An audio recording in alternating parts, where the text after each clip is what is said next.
Welcome to this video, guys. Today's going to be a little bit different, as you can already probably tell. So I've been in touch with Fanatec over the last couple of weeks because, as some of you may know, they've fairly recently had their CSL Elite become like an official product of PS4, and it's now fully supported by Gran Turismo. So as a Gran Turismo content creator, I got in touch with them and said, would you guys be interested in sending me out one of your wheels so that I can review it for using with Gran Turismo?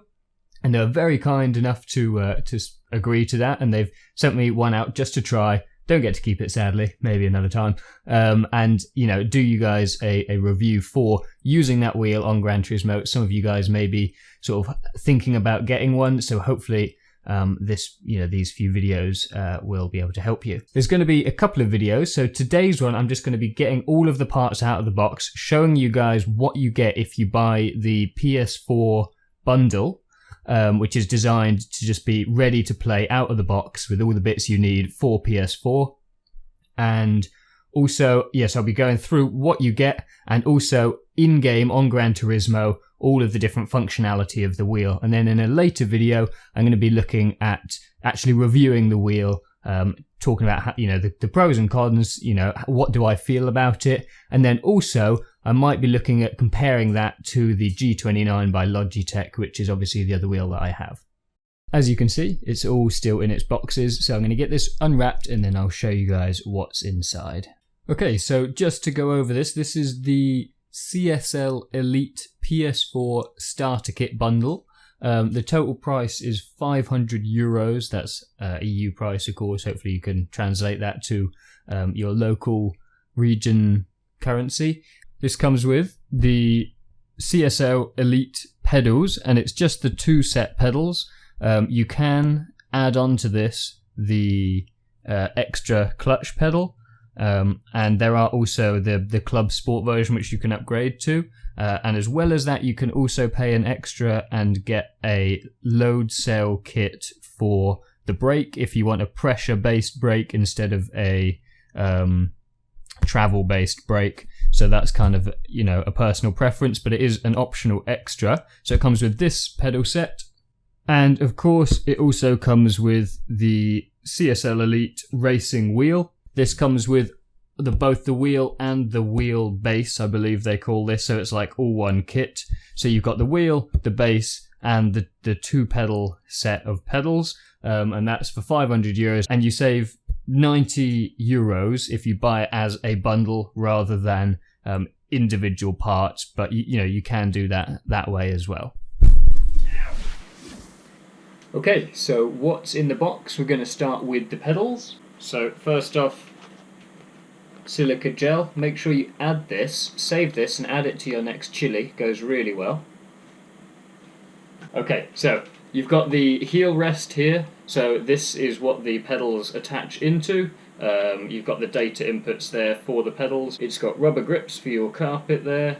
It's got a little rubber thing there, I guess, for gripping your heels. And that's all fully made of metal. You get a couple of tools for assembling the whole thing, some bolts as well on top of that. And then of course we've got the pedals themselves. This one is the accelerator, so you can tell because it's got no resistance block in there. So as you can see, pretty easy to pull that one back. It's got a reasonable amount of travel, and also due to the long stem, it's got quite a high level of precision. So the shorter the stem, obviously you got less torque, and less torque. So you it's more like on off rather than this. You could really kind of modulate that nicely. The size of the pedal, I'm surprised. It's actually really a large plate for the pedal itself. Looks actually like a proper car pedal. G29 one's a little bit smaller, so that's pretty cool. Again, they've got rubber on the bottom there, but if you do have your own mount, they've just got threaded bolt holes there that you could just bolt it into anything, I suppose.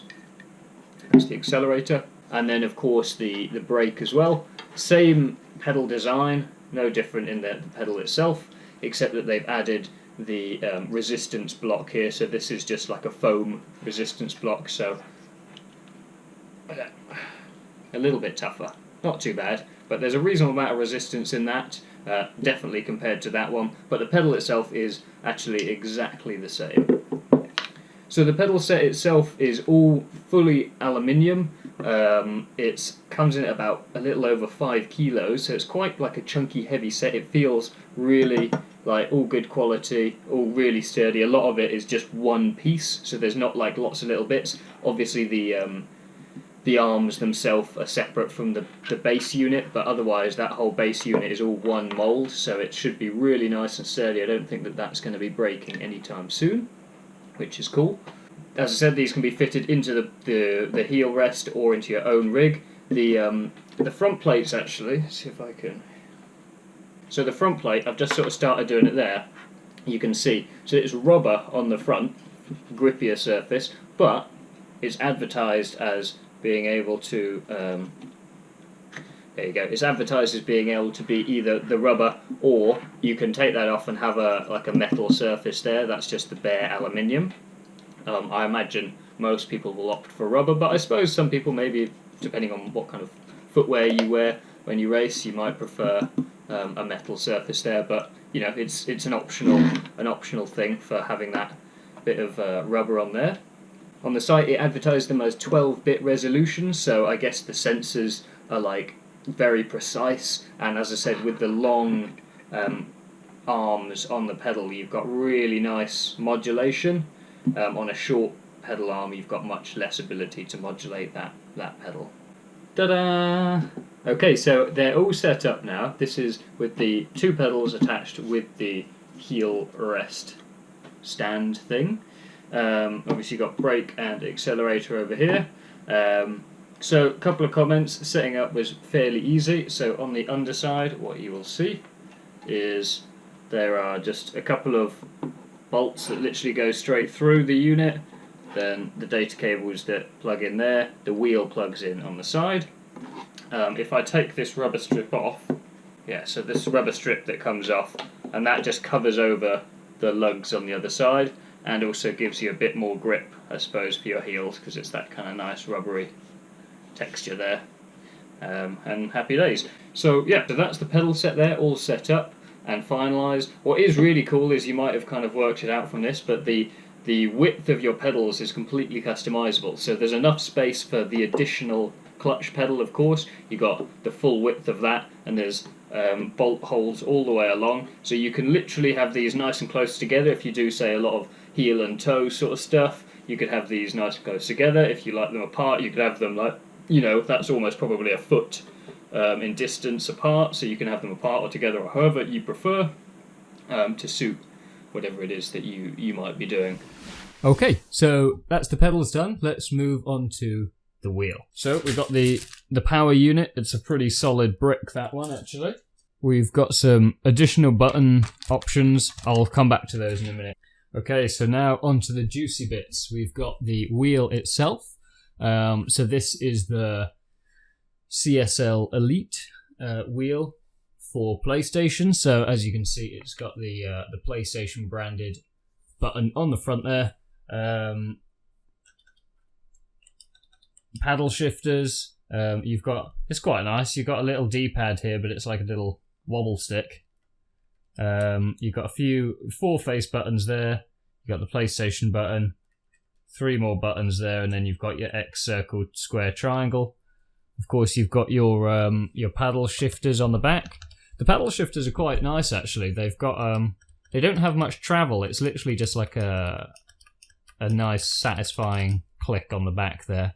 So that's nice. The wheel itself is again aluminium on the front, and you've got this kind of foamy mesh on the grips on the sides, and then up above it's kind of like almost like a suede-esque kind of stuff below and above, with this kind of like blue stitching. And then at the top, although you won't be able to see it, is the LED thing. That's what shows you what you can do, custom setups and stuff like that. And then on the back, of course, that's what clips into the wheel base itself. So yeah, CSL Elite for PlayStation 4. That's I'll give you a close up on the kind of texture stuff.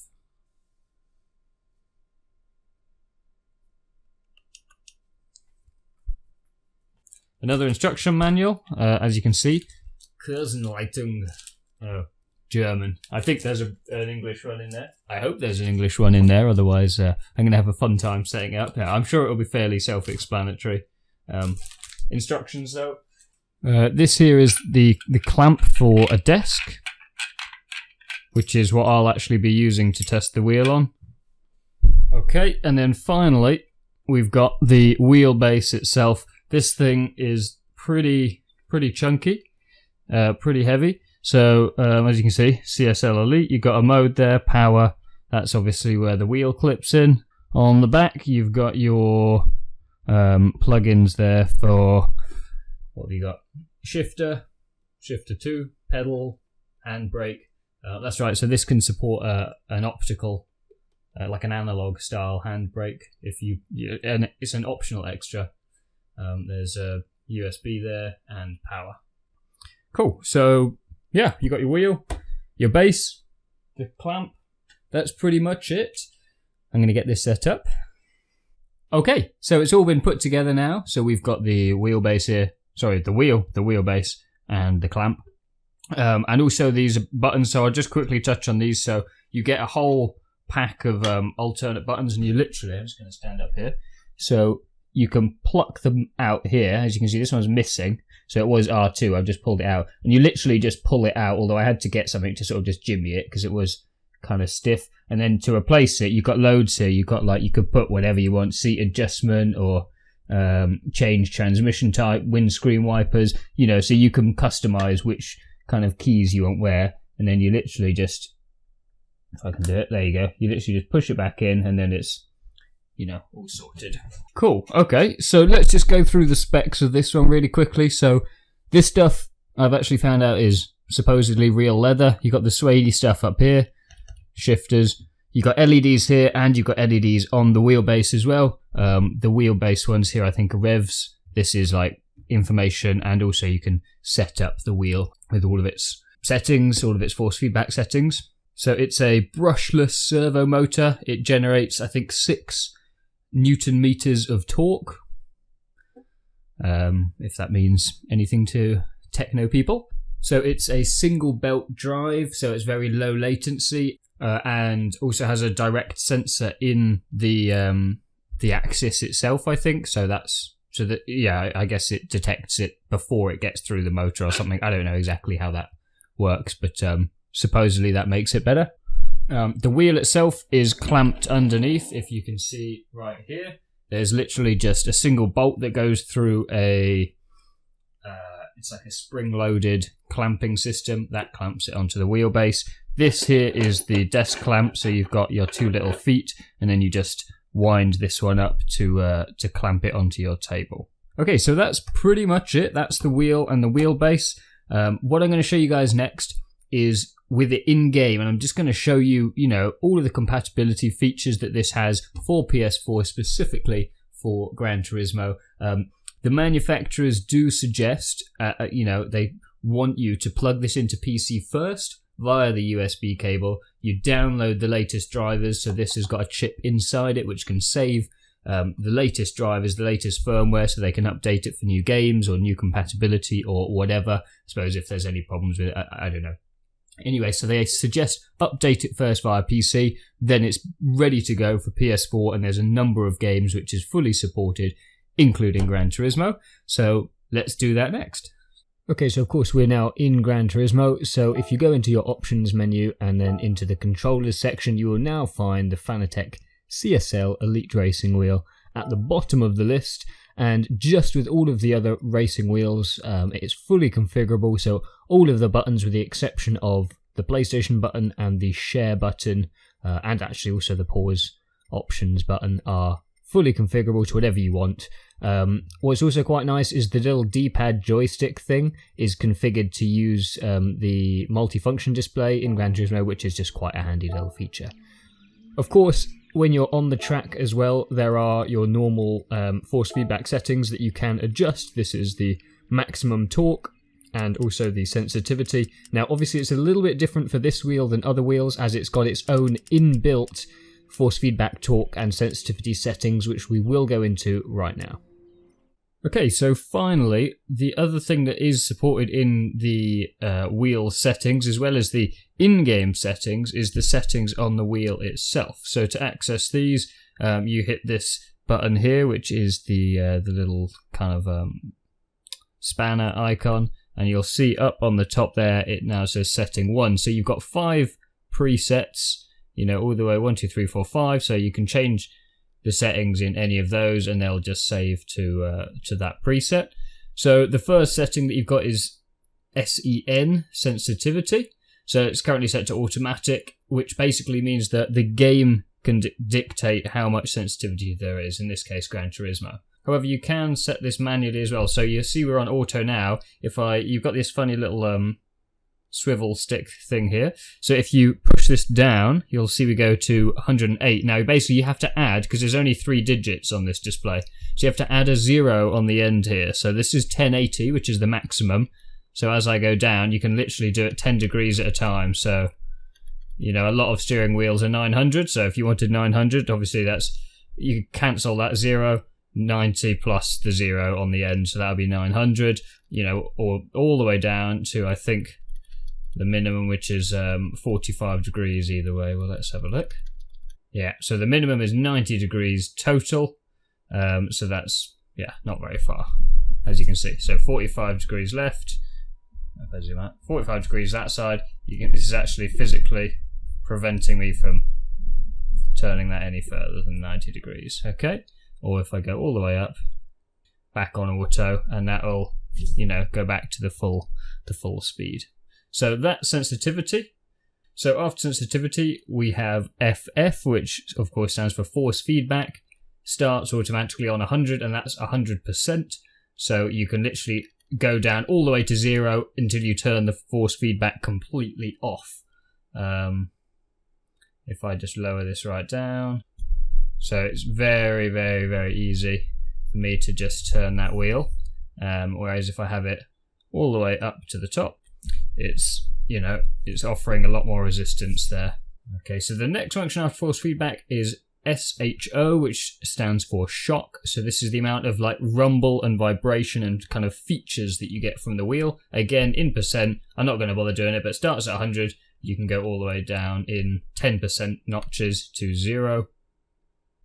Okay, so after shock, we have ABS, which is fairly obvious. It is set to ABS. This is defaulted in Gran Turismo, at least, to off. So with this setting on, when you press the brake, the wheel itself it kind of has its own simulation for ABS. So you'll start getting a little bit of as if the wheels are skidding underneath the car, which may not necessarily make sense, because if the game itself is generating information to the wheel based on ABS slip, that may not be something you want. So you can just set that off, or you can have it again from 0 to 100%.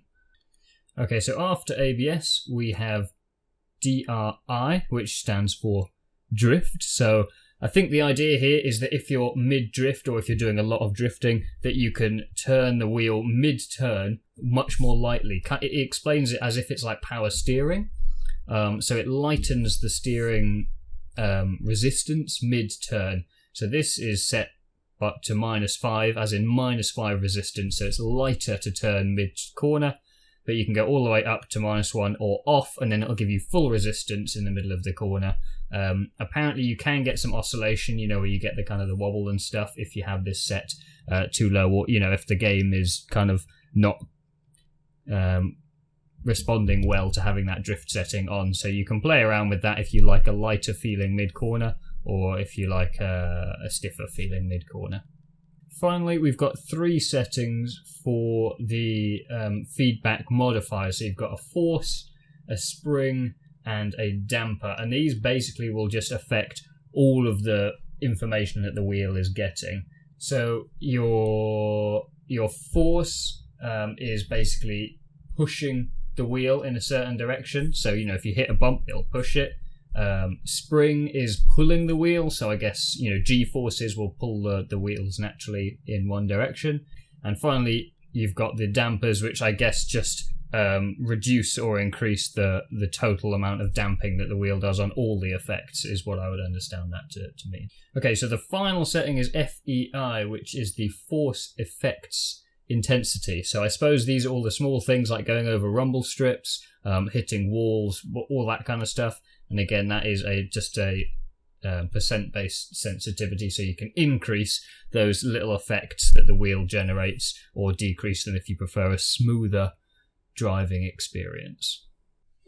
I hope you guys have enjoyed this video and found it useful. Be sure to leave a thumbs up if you did, and if you're not already subscribed, make sure to subscribe, as there will be a follow-up video with all of my review and thoughts about the CSL Elite for the PlayStation 4, specifically for Gran Turismo. I'll be talking about the pedals, I'll be talking about the wheel, and just giving you, the full rundown of how it performs and how I feel about it. But hopefully you found the kind of what's in the box style video for this racing wheel useful. I know there will be a lot of people that are probably looking into getting one of these now that it is supported with PS4. So if you found it useful, let me know in the comments, and I will see you guys soon.